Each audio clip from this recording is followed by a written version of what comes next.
નમસ્કાર મિત્રો, ગત રોજ કેશોદ અંડરબ્રિજમાં પાણી ભરાઈ જતા મેં પોતે અને મારી સાથે અન્ય મિત્રોએ હોડી ચલાવી અને એમાંથી લાઈવ કરી અને એક સાંકેતિક વિરોધ નોંધાવ્યો હતો. ત્યારે ગત મોડી રાત્રે કેશોદ પોલીસ સ્ટેશનમાં મારી વિરુદ્ધ અને મારી સાથે અન્ય 7-8 લોકોની વિરુદ્ધમાં ફરિયાદ નોંધાઈ છે. આ સમગ્ર ભારતમાં પહેલો એવો કિસ્સો હશે કે પાણીમાં હોડી હાંકવા ઉપર ફરિયાદ નોંધાણી હોય. કારણ કે આ ગુજરાતમાં ભાજપના રાજમાં બુટલેગર હોય, ભૂમાફિયા હોય, ભાજપના ગુંડાઓ હોય, ભ્રષ્ટાચારીઓ હોય, એ એકેય ઉપર એફઆઈઆર નથી થતી.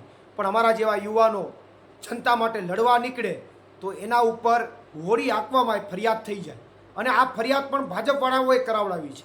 કારણ કે ગત રોજ જ્યારે પોલીસ સ્ટેશન અમારી અટક કરવામાં આવી ત્યારે અમને ડિટેન કરીને જ છોડી દીધા હતા. પરંતુ પછી ભાજપવાળાએ પ્રેશર બનાવ્યું કે આ પ્રવીણ રામને તમે એમને કેમ છોડી દીધો? એ લોકો માટે લડે છે, અવાજ ઉઠાવે છે. કેશોદના શહેરના લોકો હોય કે ઘેડના લોકો હોય, ખેડૂતો હોય, એના માટે અવાજ ઉઠાવે છે. એને તમે એમને કેમ છોડી દીધો? એટલે ગત રાત્રે પોલીસ ઉપર દબાણ કરી અને અમારી ઉપર ફરિયાદ ભાજપવાળાએ કરાવી છે. ત્યારે ભાજપના તમામ નેતાઓને કહેવા માગું છું કે તમારે જેટલી ફરિયાદો કરવી હોય એટલી કરી લો.